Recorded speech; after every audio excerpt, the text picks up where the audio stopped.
We've heard about the core business and the development programs of Lana Resources PCL during the last break. Now it's time to hear about the company, how it prepares to expand its business operations to other regional markets, apart from Indonesia, of course. So it's also take a look at what are the company's second core business. Now, still on the questions of AEC, does Lana Resources PCL plan to expand its business operations to other regional countries such as Myanmar, Cambodia, or even China, since there are a lot of business opportunities in these countries? Yes, we do. Actually, before AEC concept was visualized, in the beginning when we run out of coal concession here in Thailand, we look everywhere in the region. I think for coal mining, we're still going to stay on pretty much Indonesia because they have more abundant resources. The new territory for us right now is Myanmar because in the past their investment regulation would not allow us to invest as a listed company here in Thailand freely into Myanmar. But now I think that with the new investment law and regulations they just implemented last October, I believe that they allow foreigners to hold more or less the majority of the project, and that would allow us to open up this type of investment. However, Myanmar, as far as our debt study concerned, the coal in Myanmar would be about the same grade with Thailand in the north, like Myanmar in Lampang. So it would not be seaborne coal grade. That means that it would not be something that you can export to China, for example. So it would be something that we use regionally in the premises of Myanmar and Thailand, I would say. As far as China, like if you look at AEC +3, the other, yes, we do look at it strongly that as a part of AEC, it would open up more opportunities for China, for Japan, even for India, who now require a lot more coal in the future for their power plants. Right. And Lana Resources PCL secondary core businesses are consisted of ethanol business and also the ocean freight shipping business. Could you elaborate on this, please? Sure. Let me go one by one. The ethanol business actually is a project here domestically that we do in response to our King's speech, who said that we need to be able to rely on some energy domestically rather than rely everything from importing. So we take that to our head, and then we take the project on hand. And the government during that time also providing certain incentive if you set up ethanol plant, and that's why we established that about 8 years ago. Our plan, actually now we expand to 2 plants now. Both plants are in Suphanburi. The reason we choose the area is because in the close proximity of Bangkok, where ethanol actually is being blended to gasoline and used the most in this area.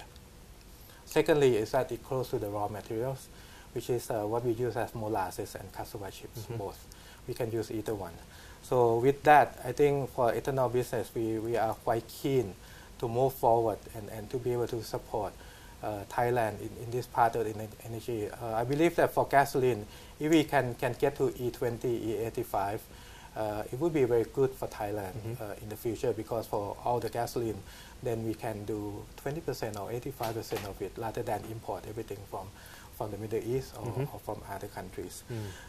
Second business, ocean freight, forwarding or shipping business. We actually carry this as part of the integrated project after we do the coal mining, because some of our customers, especially Thai companies, prefer to have the coal delivered to them here at the plant in Thailand, because they have been doing business with us in the past, and we always truck the coal to their front door. And when we do the coal mine in Indonesia, they're not ready to change that to buying by a shipload. So we have to be able to deliver. We try to make sure that the customer feel the same, whether the coal come from the north of Thailand or come from Indonesia. And that's why we enter into the ocean freight business.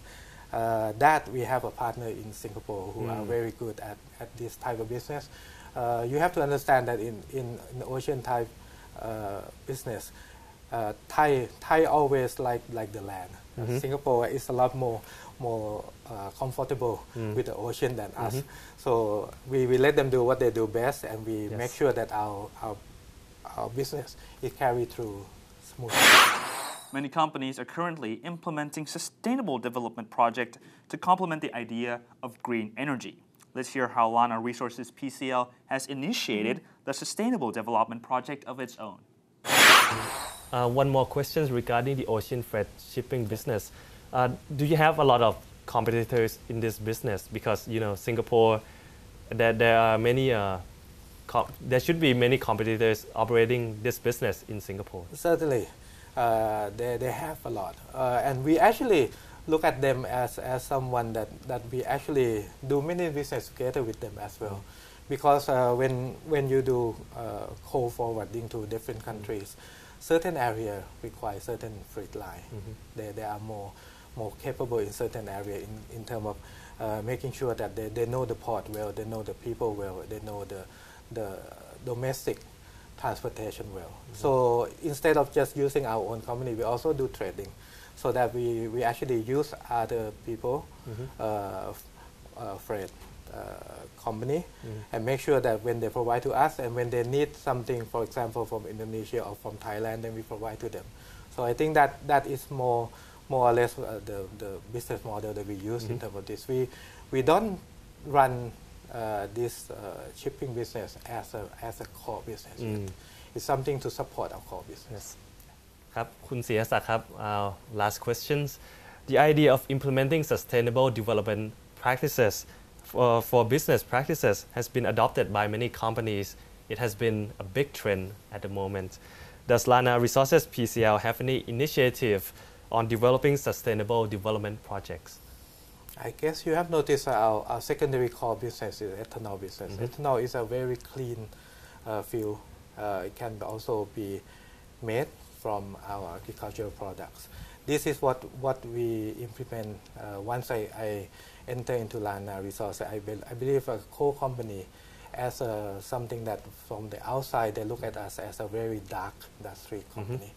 We need some green, and that's why we make it soften into our green energy, and we develop the ethanol business. We are the first pioneer in this business for Thailand, and we now together with Midpon Group, I believe, still make a lot of business for Thailand for ethanol business. This is I think something that if you look at it as sustainable development, it would categorize so, because like I said, Thailand has a lot of agricultural products. We have a lot of cassava, we have a lot of sugar canes. We are number one and number two in the world in these two areas. So for us to be able to convert something that could be abundant in the future, and also make it a value-added product in energy that we do need. We also need sugar. I'm sure Thai people like sweet things, but at the same time, when you look at it, energy is what we always need. So if we can convert something that value-added, we believe that's what we would do, and we have been doing quite successfully in the last 12 years. Thank you very much คุณศรีศักดิ์ for speaking with us.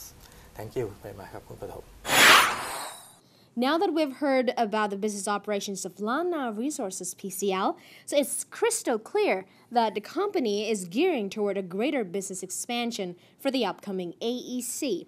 So with its vast experience, so the company has strengthened itself for both business and as well as opportunities, challenges as the ASEAN market prepares for the historic integration. And that wraps up today's edition of Towards 2015. You can watch us again every weekday, same place, same time, same channel. สวัสดีค่ะ สวัสดีครับ